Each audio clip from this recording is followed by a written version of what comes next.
All right, everybody. Last talk before lunch. So yesterday there was so much excitement and idealism about the interaction of technologies like blockchain and AI agents and even drones. And I would say even some tacit assumptions that we would be operating under conditions of perfect competition and perfect information. The reality is that's not the world that we live in, which is imperfect in both competition and often asymmetric information. So really there's another future that we need to consider of AI agents, for example, that know more about us than we know about them. And this actually is also the nature of drones, which are also asymmetric by nature, seeing more about us than we can see about it from our vantage points. So some here might want to deputize drones to hoover up information on other sides of the world, but part of DAC is also defense against non-consensual surveillance and relying on cooperation and coordination to avert outcomes like drone wars that bring the flood of chaos and entropy. As was also suggested yesterday, identity is key to all this. But what I want to do here is not only introduce an identity paradigm, but to also show you that the identity problem is actually an enforcement or governance problem, which, by the way, also corresponds to the alignment and accountability problem we grapple with in AI, in making sure that agents and drones do what we want them to do and being able to hold them accountable when they don't. So let's first consider a few paradigms in identity. This conversation is about community currencies, I will get there. But let's first consider a few paradigms in identity so we can understand how identity is an enforcement problem. I don't know how to do this, I think. Okay, I just won't touch it. So the first paradigm that we're often familiar with is proof-of-personhood, one person, one vote. And this is the ambition of protocols like WorldCoin. And this was a topic of a paper I wrote with colleagues last year, Compressed to Zero, the silent strings of proof-of-personhood. And what we showed is that protocols can achieve Sybil resistance, one human, one account, and avoid this problem of account splitting, but nonetheless have to grapple with this flip side problem of collusion or account consolidation into managed pools, which end in oligopoly at best. Specifically, when humans are given financial incentives to differentiate themselves from bots in the form of a universal basic income, for example, humans also have incentives to align, control, and puppeteer other humans like bots as if they were bots to amplify their own biases. And this collapses a system that was intended to be one person, one vote into one token, one vote, where plutocrats and even less savory actors like puppeteers gain outsized influence. And the result is an enforcement problem that has to police voluntary cooperation from coercion and puppeteering, ultimately ending in surveillance and ending in information oligopoly at best, contrary to the ambitions of one person, one vote. Now, another form of identity is actually tokens, or one token, one vote. You are the tokens that you hold. And a lot of people take this sort of anarcho-capitalist view, and this actually is kind of the early de facto form of governance of early crypto protocols. And ultimately, it led to many adversarial attacks where plutocrats buy up tokens to gain governance rights and then loot their own protocols. And these outcomes were akin, if not worse, than the joint stock era at the turn of the century, where investors' inability to distinguish between solid investments and speculative bubbles led to things like adverse selection, lemons, and looting, ultimately culminating in a devastating crash known as the Great Depression. So we have these two dominant models of identity and governance in crypto, and experiments in both have ended in oligopoly at best, where the most unscrupulous actors gain power in game systems. Now, some protocols have been tempted to introduce checks and balances into these systems to avoid these outcomes, drawing on, for example, the wisdom of constitutional republics, which for example, pits three branches of government against each other with defined and limited powers. So even though there is primacy of one person, one vote, these other features of the constitutional system constrain the tyranny of the majority and also oligopolistic outcomes. But even here in these systems, they aren't perfect, and we have to deal with other problems like democratic capture, where you get private benefits doled out at public costs. And of course, this is a public choice critique. And of course, democratic overreach, the opposite, where public benefits are doled out at excessive private costs. The classic examples here, for example, being eminent domain or forms of populist regulation. Similarly, we've seen a lot of protocols trying to lead into something more sophisticated than one token, one vote, with corporate governance, also a system of checks and balances that forces a compromise between the CEO, board, and shareholders to align management with the interest of shareholders. And corporate governance has also seen a series of modifications accumulated over the last century intended to correct for the tyranny of managers and majority shareholders, for example, by imposing fiduciary duties and giving rights to minority shareholders. But even here, you get corporate overreach where private benefits are doled out at public costs, a classic case being pollution. And you also get corporate capture, where public benefits are doled out at disproportionate private costs. And of course, this is the right's critique of ESG and corporate social responsibility and so on. So even with these correctives and checks and balances, both corporate and democratic systems have to grapple with overreach and capture. Now, to be clear, a lot of folks here are talking about capture, resistance, and governance. The reality is, in my opinion, my humble opinion, most crypto protocols lack these checks and balances and are dealing with much more primitive problems when we talk about capture. We're often talking about things like puppeteering and looting, resulting from simple one person, one vote, and one token, one vote systems. What's happening in democratic and corporate governance, modern democratic and corporate governance, and I would say probably in the analog age, before the advent of social media, is something more subtle. One way to think about it, capture and overreach, whether democratic or corporate, is private goods are being treated as public goods and vice versa, public goods are being treated as private goods. That's one way to look at. But another compatible way to state the problem is also these are fundamentally different systems of influence with inherent tensions. For example, in democratic capture, the bottom left, money can undermine votes, and this is because, for example, money buys campaign donations, lobbying for candidates, and wins them attention. In corporate capture, in the top right, shareholder votes undermine the functions of money, and this is because shareholder votes lead to decisions which don't maximize shareholder value per se. In other words, money and voting, even within the most sophisticated systems of democratic and corporate governance, interact with each other, resulting in one tool of influence excessively undermining the other. At the extreme, when money buys votes, for example, the principles underpinning both forms of governments collapse into one token, one vote. Now, in democracies, the price may be as cheap as a beer or a lottery ticket, and in corporations, for example, the cost may be as cheap as the derivatives to strict economic interest from shares, leaving only voting power. In both cases, voting power detaches from genuine stake, shielding plutocrats from the downside risks of their choices and enabling them to profit from decline at personal benefit, whether it be a nation state or a firm. And not only does it lead to decline, but concentration of power into oligopoly in the process. And of course, a very explicit example of this is Trump coin, where my president's personal fortunes can be boosted by foreign adversaries who can lobby for changes, to my country's national security to its own detriment. So is there a system of identity or governance beyond personhood and tokens that is not vulnerable to looting and puppeteering, and its even more sophisticated counterparts that can avoid these problems of capture and overreach, and also avoid these worst outcomes of collapse into one token and one vote? Now, most people here are familiar, I think, with non-transferable objects like verifiable credentials or soul-bound tokens. Why can't soul-bound tokens solve this, in my opinion?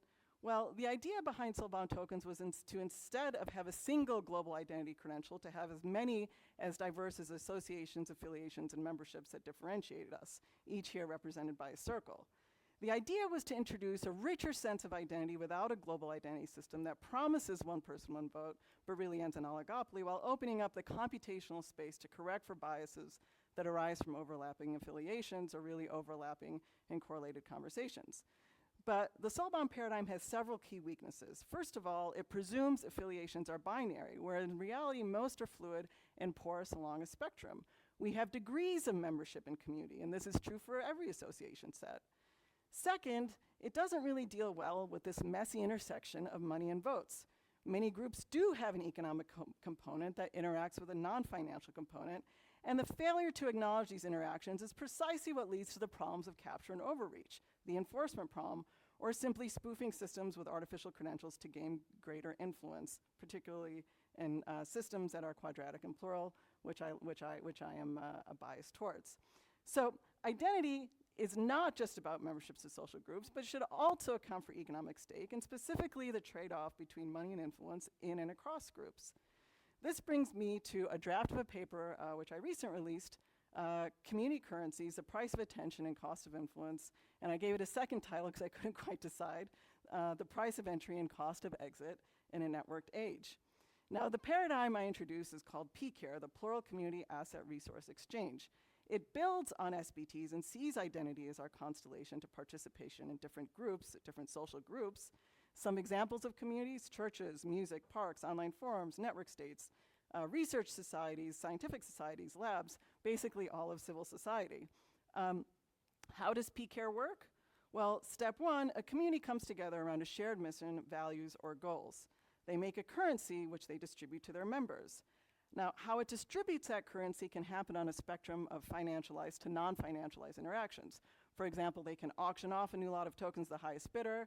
I would call that financialized. They can issue bounties, prizes, or dominant assurance contracts. Or they can distribute tokens based purely on the time spent contributing to the community. For example, attending community events. Step three, each member at their discretion irrevocably locks some portion as non-transferable community stake and holds the remainder as transferable tokens. Now, in exchange for irrevocably locking stake, the participant gains voting power within their community. Now, this model reduces money and votes to the same unit of account, but it doesn't simply collapse money to votes like one token, one vote systems. Instead, the model is opening a trade-off space between money and votes. A participant has to choose between treating currency as a medium of exchange or transferable money, or transferable money or non-transferable votes, but not both. How much voting power? Well, anywhere between linear to quadratic to plural. Of course, I am partial to square root or quadratic staking, which avoids excessive influence by holders of stake while allowing participants to express the intensity of their commitment with diminishing returns. And of course, PARE is an improvement on that by rewarding informational uniqueness, and this avoids excessive influence by people who act like bots or informationally homogeneous groups. But both PARE and QARE assume that communities can penalize actors who attempt to bypass the square root by creating fake accounts, the problem of account splitting, or colluding to distribute stake across multiple accounts, the problem of account consolidation. So to the extent enforcement is weak, a problem which I will return back to, some communities may adopt lesser discrimination of sublinear, which I called SCARE, or linear staking, CARE. So already taking a step back, the nice thing about this model is it already accommodates a spectrum depending on how much participants stake for influence. All members receiving tokens and not irrevocably staking any token is basically equivalent to your standard ERC20 airdrop, and that's on the left. While all members receiving the same number of tokens and irrevocably staking them is equivalent to all members holding one soul-bound token on the right. And this, of course, also translates to the extreme of private and public goods, or markets and democracy for provisioning. Now, because we are in the spectrum of public and private, just as there are partial shared costs, there are also partial shared benefits, which brings us to step 4 of the model. Being a member of a community gives you a right to receive inflation rewards or community-based income proportional to your stake. Now, this is not UBI, this is a CBI, a community-based income, which will vary community to community as they govern their inflation rates through deliberation and stake-weighted voting. What's the result? Well, we get a constellation of communities to which we belong with varying degrees of commitment as reflected in varying degrees of stake, earning different kinds of CBI, which are used as currency to enter and exit and stake in other communities. Members face a trade-off between staking for greater influence in the community versus keeping tokens transferable for use as a medium of exchange or currency, choosing between gaining more control within a channel and the opportunity cost of engaging with new communities for novel information. Now, if everyone probably has their own theory of power, but if you think of power as both information and control, PARE forces a continuous trade-off between the two. Now, by expressing this tension into a single unit of account as a trade-off, a kind of push and pull, we saw both the standardization and spectral problems I referred to earlier, while making explicit what really is at stake, our attention and influence over it, or the information we receive and the control we exert on the world. Another way to think about this is the tension between voice and exit. Whereas markets enable totalistic exit via money at the expense of accountability, and politics relies on totalistic voice at the expense of autonomy, community currencies strike a middle ground. Members to a community never entirely escape accountability, holding their irrevocable stake forever, but they never entirely give up autonomy either, earning community-based income to spend and stake elsewhere. Is this communism? Degen communism. No, I would say it's actually an extension of Hayek into Ostrom, acknowledging the economic reality of shared goods. Just as prices, in the spirit of Hayek, serve as signals for coordinating dispersed knowledge, allowing individuals to make decisions based on local conditions without understanding the broader economic picture, community currencies, in the spirit of Ostrom, similarly function as information signals for shared plural goods between public and private, encoding the price of attention and cost of influence into the price of currency. Now, Even if we take this intersectional view of identity, I am the constellation of my commitments and affiliations and conversations and communities and their communication channels, we still have an enforcement problem. So let's talk about that. Groups and associations have to police their members, and these are context-sensitive judgments. Take, for example, the adjudication between bribery and coercion. Both involve external pressure, and they're only distinguished by whether the choice was made under duress, which is coercion, or whether it was voluntary, which is bribery. So any mechanism we have designed to detect when agency has been involuntarily taken also has to determine what has been voluntarily sold, making actually recovery and enforcement two sides of the same problem. But there's also an even more subtle problem here, like adjudicating cases of capture and overreach. Notably, whether you think your group is doing either depends on your position within a social network and the share of costs and benefits you bear relative to the other peers in your community and the broader network. Really, these are questions about illegitimate collusion versus legitimate cooperation within the norms and context of a group. So how do community currencies lend themselves to solving the enforcement problem? Well, here I introduce two more principles, subsidiarity and plurality. With subsidiarity, enforcement should be narrowly tailored to the scope of the violation, inviting only relevant actors and resources who have a stake in the problem. Specifically, juries adjudicating community questions of bribery, coercion, or cooperation and collusion are drawn from a subset who have a stake in the issue, members of the community who are stakeholders.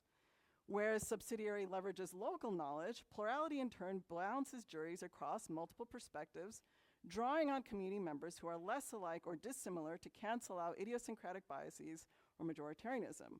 So whereas subsidiarity enriches the depth of context, plurality or diversification increases the breadth of context. And combined, both maximize unique information and context-sensitive judgments tasked with distinguishing cooperation from collusion or bribery and coercion. But we also need another kind of subsidiarity beyond limiting scrutiny to participants with stake. Given that scrutiny will naturally scale with the currency's value, in order for more global currencies to not subsume local scrutiny under their enforcement, which ends in surveillance, local currencies ultimately need to be more valued by their participants. In other words, information control or power should pool locally rather than globally, so community currencies exert greater influence over local outcomes than global currencies. This vertical subsidiary ensures proportionality in enforcement, sharpening scrutiny in high-stakes local communities where context is high and moderating costs are low, while softening scrutiny in low-stakes global communities where context is low and moderating costs are high. And I try to indicate this by the size of eyes. I'm not sure if that comes across.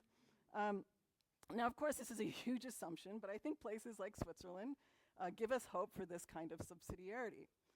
So hopefully I've succeeded in explaining to you how identity is an enforcement problem and one that has to balance all these tensions without succumbing to oligopoly at best or singularity surveillance at worst. Now, there are ways community currencies also radically transform corporate and democratic governance to compensate for all these limitations, enable even more radical experiments in quadratic and plural funding, leveraging collective intelligence. If you read those sections of the paper, it refers to lots of experiments in plurality in Taiwan, for example, Talk to River experiment, very beautiful. Feel free to read the paper for that. I won't go into that too much. For the last minutes instead, I want to return to this question actually that I posed at the start about AI agents, since it seems to be top of the mind here, and back to this enforcement governance problem or alignment and accountability problem. So I'll just quickly introduce this here. It's a very much of a sketch and it's speculative. But if you know something about foundation models, weights are set through centralized training, basically on surveilled data sets, where agents adapt their weights, often unpredictably based on real-time feedback. This community currency model actually opens up the possibility for weights to be non-arbitrarily adjusted through stakes. As stakes shift, so do weights, mirroring actually how linguistic meaning emerges in networks. As for biases are fine-tuned using data and remain fixed to align the model with observed reality. A large bias increases the pre-activation value, lowering the barrier for inputs to surpass an activation threshold. Conversely, a small bias reduces baseline responsiveness, making activation more dependent on stronger inputs, for example, such as deeper social ties. Community currencies introduce a dynamic, non-arbitrary mechanism for adjusting these biases, real-time exchanges of transferable currency, where transactions function as offsets. So in this way, community currencies as communication or attention currencies really open a possibility space to embed social context into the structure of neural networks, which I find very exciting. Both stake and currency, or the price of attention and cost of influence, serve as dynamic signals, continuously reflecting shifts in weights and biases. In this way, emergent social structures become a form of social computation embedded in neural networks. And the cool thing is this enhances the internal coherence within communities and their agents while negotiating differences across a broader network of beliefs, sharpening meaning, clarifying context, and deepening intelligibility at scale, ultimately for greater alignment and accountability through sharper communication. So through communication and shifting commitments, both social networks and information structures co-evolve, increasing in complexity and coherence over time. While today's transformer model prioritizes data relevance with sequences, this augments with social relevance across communities. Whereas transformers parse internal data dependencies, this approach navigates underlying social dependencies, and together these approaches are complementary. Transformers distill relevance within structured data, while community currencies in this model distills relevance within dynamic social structures, focusing attention where it is most meaningful in both technical and human contexts. And I explore this more in the appendix of my paper, Attention is All You Have, and encourage folks to check it out. Thank you. I'll take questions.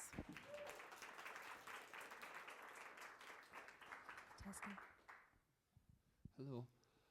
I'm curious, as you put a model where you have both stake to vote or trade freely,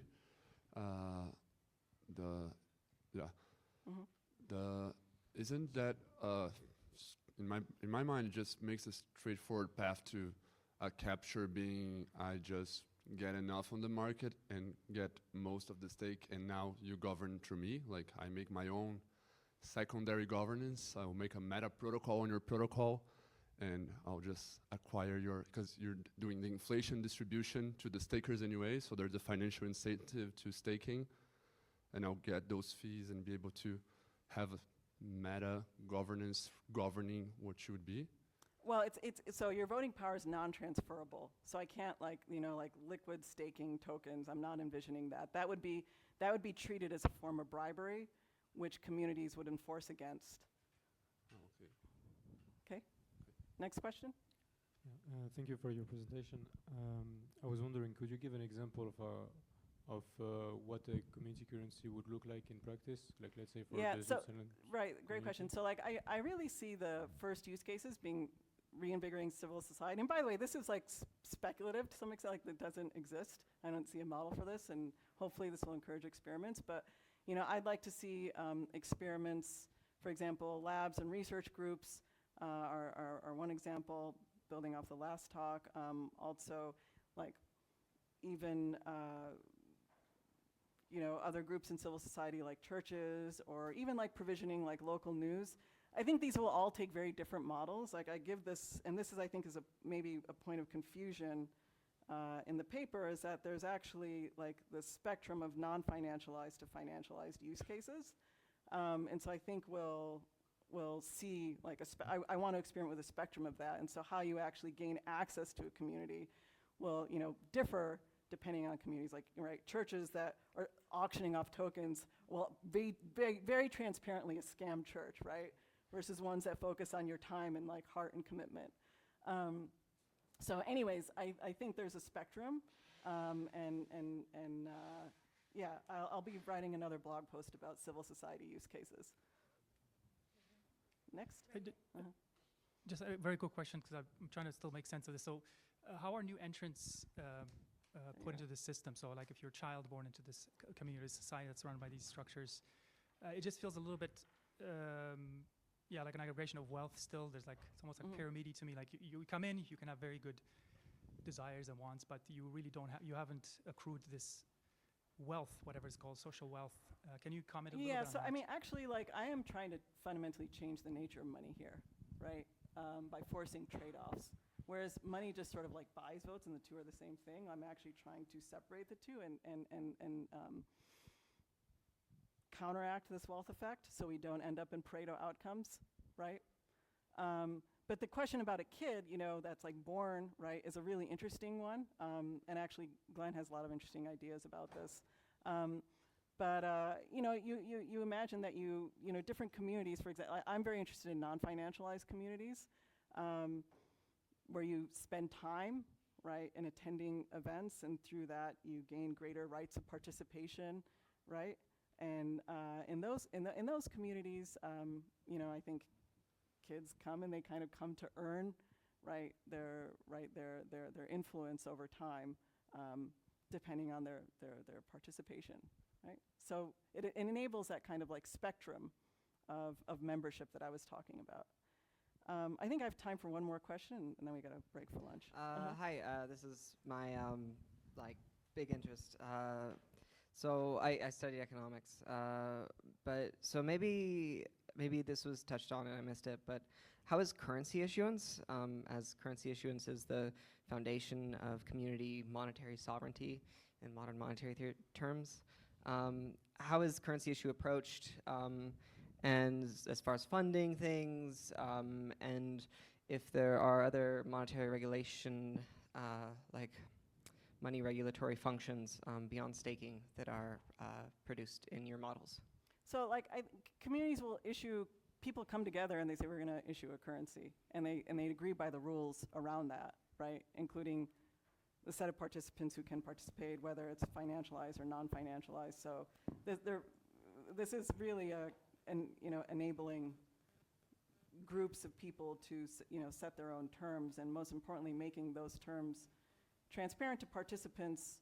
One of the goals is that we have lots of organizations and associations that are not really transparent in how, for example, money and influence interact, right? And so churches are a good example of this, where it's just kind of opaque.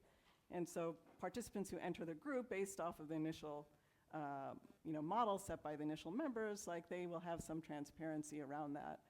But the issuance is really bespoke, right? It depends on the kind of group you're talking about. I suppose part of it is, how do we communicate to the community how their issuance of currency will likely affect the dynamics of the currency to people who are not expert economists? Well, I come here, this is a very heavy law and economics presentation, but I mean, I come to Zuitzerland, and I think you'll probably just be transparent and say, okay, you're this is a current distribution, and based off of your participation, you can earn this amount of currency. It seems like there's also some upfront costs and paying to join the community to cover costs, right? So there's going to be some balance there, but it's really communities can will disclose that to the set of participants who are approaching them to join them, right? Okay, well, thank you, everybody. It's